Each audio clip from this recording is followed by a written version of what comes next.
happy Valentine's Day. It's really sunny today, which is good, but it's actually very cold, so it's still only about 1 degree outside. So I had wanted to go to the allotment, but I think I'm only going to manage a short bit of time there because I feel the cold's something terrible and I get chilled so quickly. What we're actually going to do is walk up to home base and B&Q. We were going to go to a garden centre, but after yesterday's walk it's a little bit too far for me, so we're going to go up there and see if I can find those strawberry hanging planters, because I still haven't managed to get a hold of those yet.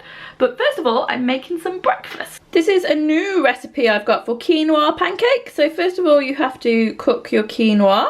I'm going to put some berries in there, so I'm just choosing some out of the freezer. We've got loads left still from last season. That's red currants, black currants, that's stewed rhubarb, and these ones are the mixed bags. I think I've got some raspberries somewhere though. Oh, one of the bags must have split, look down there. I'm going to see if I can find raspberries, if not we'll go for black currants. So I just ran the quinoa through a sieve with cold water because I'm going to put 2 eggs into it now, and if it's still hot then it will cook the eggs. I've also added in there a splash of vanilla and a teaspoon of bicarbonate of soda, which is going to help it all bind together. I did manage to find frozen raspberries, so I'm going to put a few of those in.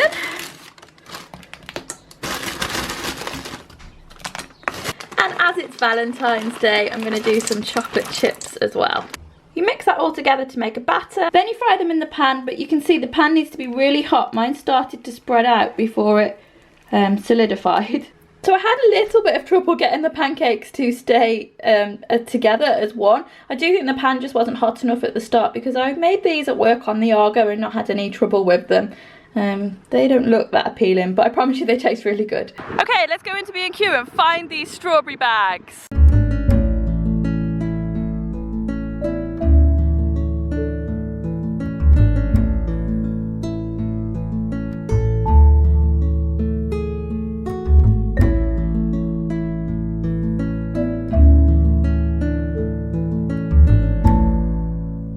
Our walk up here took a bit longer than we expected, so we've just popped into Tesco's and we're just picking up a meal deal to have for our lunch, which isn't really ideal, but it's a fair walk back. We didn't plan it very well, so yeah, I'm not sure what I'm gonna get. I decided to get the meat feast and Trevor went for these wraps. We decided not to get a full meal deal because all of the stuff in it looked pretty rubbish, so we went for the nicer sandwiches that weren't included in the meal deal. Well, we're home now. We couldn't get the hanging bags with strawberries because they didn't have them at B&Q.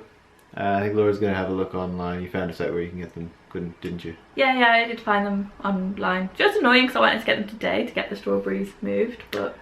Oh well, what can you do? If they don't sell it, you can't buy it. No. I did hit my step goal, so it was worth going out for that.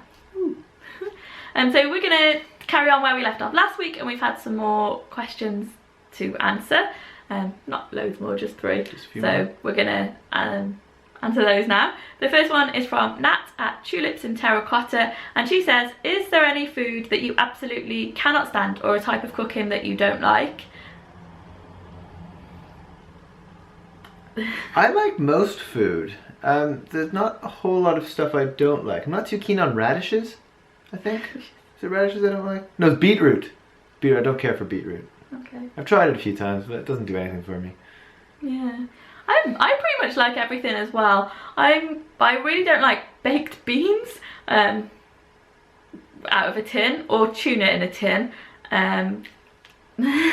Fresh stuff I pretty much like. Sometimes I tend not to like crunchy things. I guess that's a texture that I don't like, because I often get sensitive teeth and crunchy stuff just seems to set them on edge. But yeah, pretty much like everything really. The next question is from Alice Plot, I think, and they said, are we married or are we planning to get married? No, we aren't. Not married, not planning to get married. No.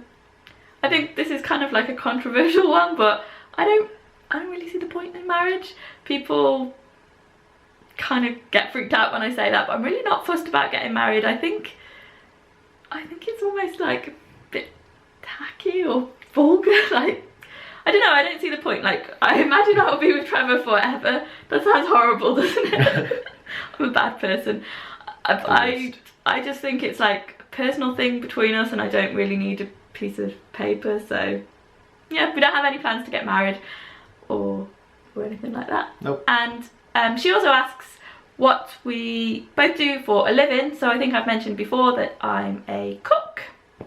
And I work in an outdoors shop, selling hiking stuff and camping stuff. So the last question, I've got the questions just down there, is why we keep looking down there, is from Nor Alistair, and they said, do you have any foodie goals or aspirations? And the same for gardening as well. Do you know? I'd like to learn more about butchering animals. Okay. I think that would be an interesting thing about different cuts of meat. You know, what part they come from, and just a bit more knowledge about that. Yeah, that would be interesting. One of our like really long-term goals would be, well, obviously we'd like to buy a place eventually, and we'd quite like somewhere where we could actually have a go at like the self-sufficient thing and maybe have some chickens and stuff like that. So that would be where that came into it. So that kind of covers the garden as well. I really like the allotment, but I don't like that it's not ours. Yeah, we're just renting it from the council effectively, I suppose. Yeah, and I mean, it's the site's been there for over 100 years, so I don't think they would sell it off, but you never know, and you hear these things about people falling out with the committee, and I would just like something that was just ours. And this again, this video is not going to put me in a good light. It makes me sound really antisocial, but sometimes when I go down to the plot, it's kind of busy and there's a lot of people down there, and it's a nice sense of community, but there's almost like a pressure to chat to everybody, and sometimes I just want to like quietly get on with my gardening on my own. So I like the idea of having a little small holding, quite isolated somewhere where I can just be. So that's like a longer term aspiration, yes, I guess. In terms of foodie goals, I don't know really. I had a supper club before that I did with my mom, and people paid us to come for a meal. That was really fun. I'd like to do that probably again in the future. And I quite like the idea of selling like dried herbs, like my own herb mixes, like herbs that we've grown ourselves and dried and selling them. But that's kind of a long way off yet. But yeah, that's my foodie aspiration. Do you have any gardening aspirations?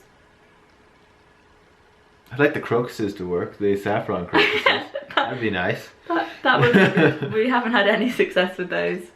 We can keep hoping. Maybe this autumn we'll get some saffron. Yeah. So I think that's all the questions for this week. If you have got any more questions for us, if you leave them below, and we'll answer them again next Sunday. Yep. You're getting dragged back in again next Sunday. Yeah, nothing else to do. I got in trouble last week because people said you didn't want to do the questions. Oh, no, I do want to do the questions. I'm not here against my will at all. He's not chained to the sofa right now. So thanks for watching, guys, and I'll see you tomorrow. Bye.